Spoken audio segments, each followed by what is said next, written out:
Hi guys, Kelsey here. Thank you for choosing my presentation, Clay Illuminated Letters. Sorry about the mask line. I've been teaching this morning, as I'm sure we're all used to at this point, hopefully, kind of, depending on your situation. I am in person, but I love it. I'd rather be here.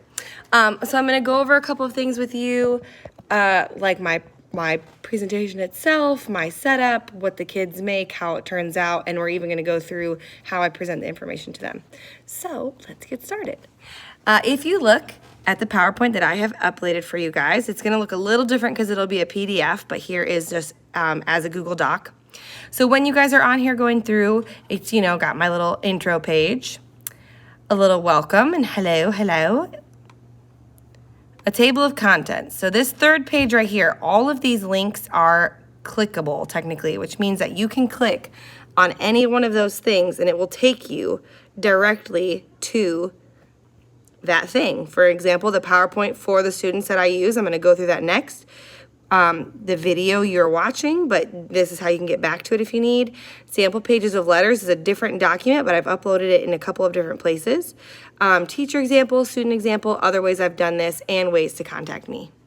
So let's go through what I actually show the kids. I'll even put it in present so it's nice and big. Okay.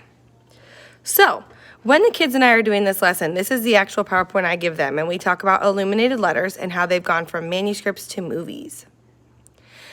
We do a little pre-assessment. What is an illuminated letter? It's the first letter of a word at the start of a paragraph or the start of a page. Books were handwritten by monks during the Middle Ages, and they made that first letter a lot bigger than the others, and it was really ornate and decorative. I give them examples of what illuminated letters look like, and we usually go over what is the theme. So I ask them, okay, looking at the B, what are things you notice, like colors, subject matter?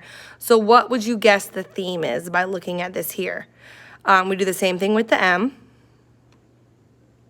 I show them a actual handwritten text with an illuminated letter in it. This one's a little exaggerated, but still. We show them a couple of religious versions because they were, in fact, used, in the first writings of religious text. So I show them that concept, even though we don't spend a majority of our time talking about religion, just that is how it came to be. I also show them this scene because it's from the beginning of Shrek, which most of them have seen still to this point. I'm sure it's not that outdated. I just taught this last year and they all recognized it. And I tell them that the O technically counts as an illuminated letter because it is larger and more decorative.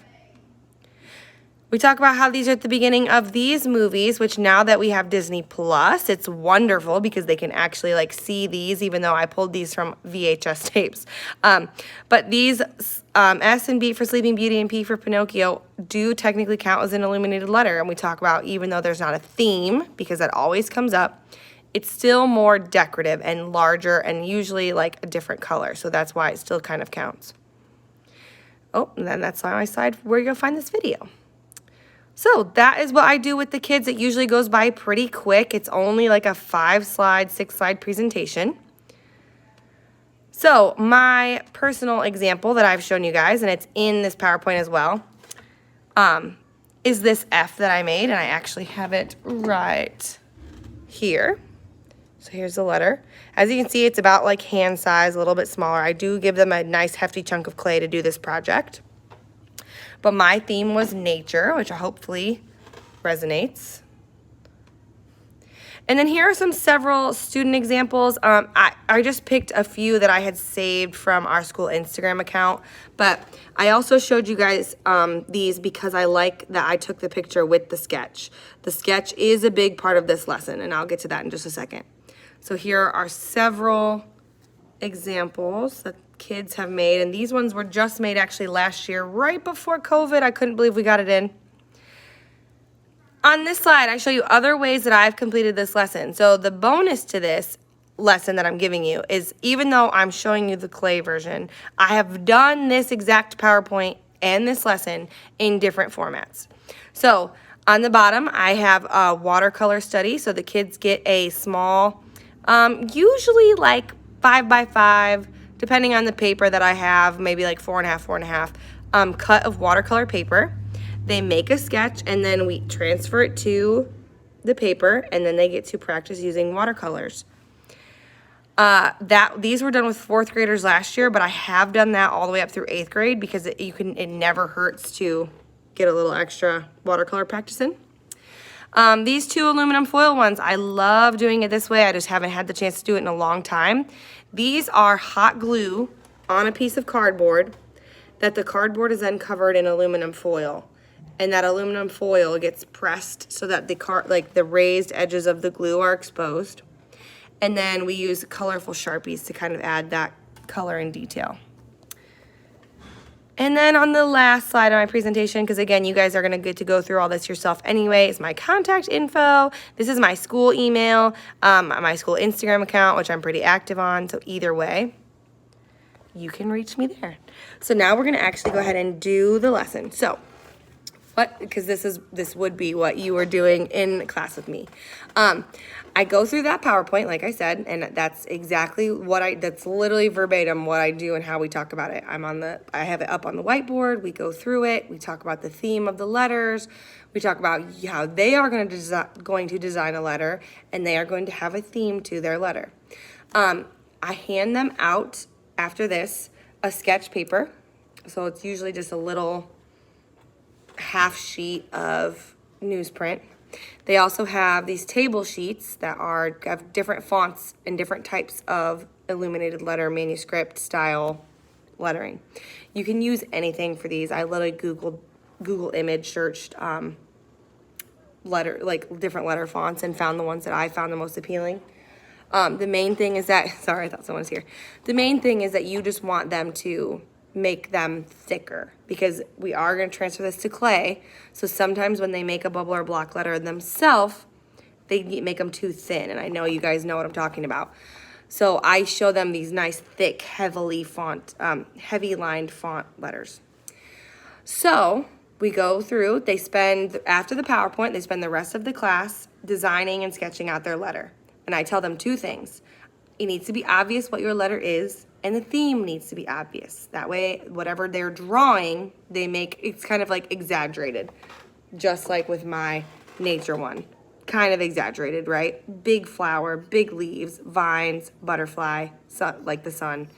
I like that because then, again, when they're transferring this drawing to clay, it's a little easier for them to have these like bigger things that they're making instead of these little tiny, tiny details.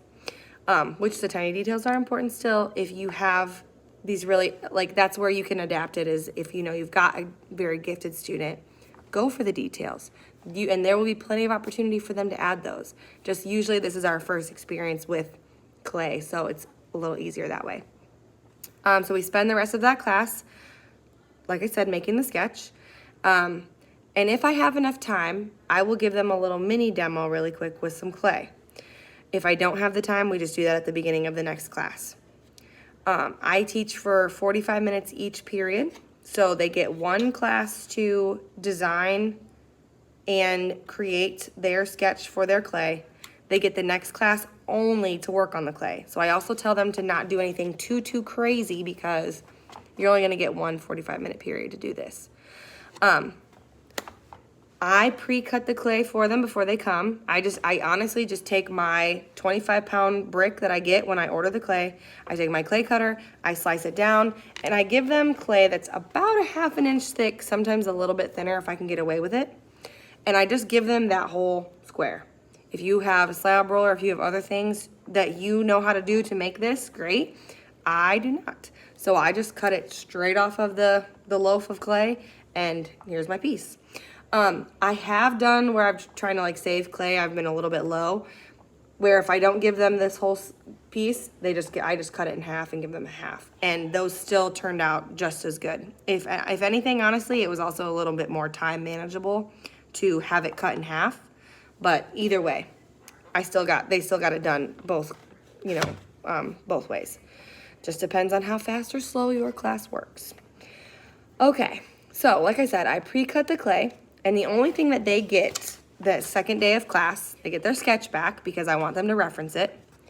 They get their, this is just a little piece of cardboard that I put the clay on. This is already pre-cut, so usually I have these pre-cut and made and they just get one. They get our only clay tool that we use for this project, which is a paper clip. And I have water cups at the tables. Now, this was obviously a pre-COVID lesson, so if I do this again, I'm gonna have to be a little more creative about, like every student's gonna have a water cup instead of just one at the table, you know, paper clips soaking in water after. So it will be interesting to do now that we're in this COVID world with our restrictions, but I'm willing to try it because I still want them to have their clay experience. So, like I said, they get their sketch, they get all these materials, and the only demo I do at the beginning of class is showing them how to get their letter to fit on this piece of clay.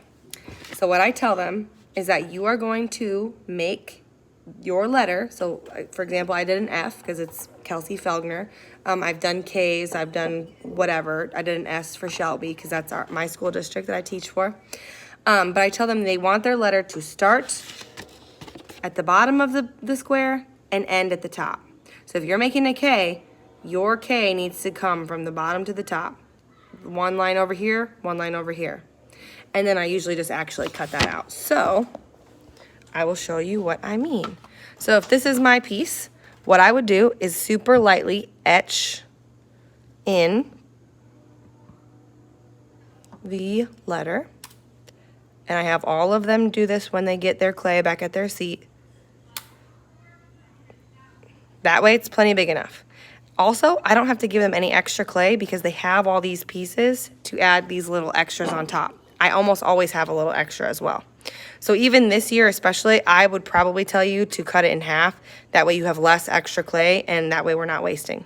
So after they do this part, we have to go back through and cut it a little bit deeper, and this is a little difficult to do one-handed because I'm recording it, but I just tell them to push the paper clip sideways, drag it through, and you'll be able to cut off these pieces, but not to get rid of them because these pieces are going to be used for our extras. So we cut out all the pieces. So I'm gonna go ahead and do that. And while I talk to you, I cut out these. They set them off to the side.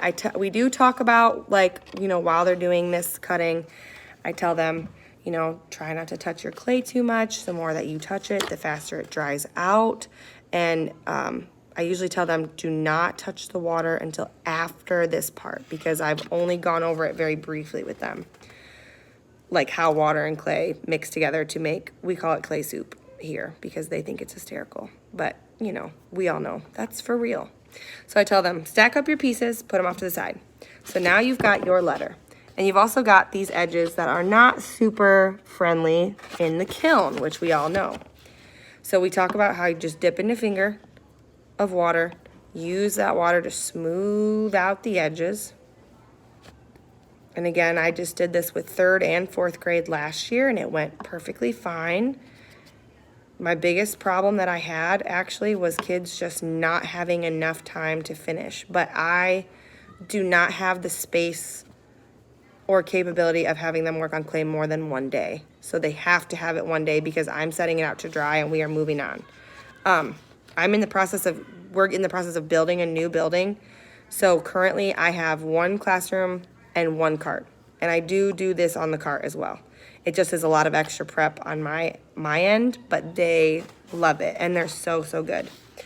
So we take that wet finger, we quick smooth out all the edges. I usually tell them to pick it up. Sorry, I have gym right outside my door. I tell them to pick it up and usually smooth the inside edge as well, but not to worry about how the back looks because that is just going to be the flat back.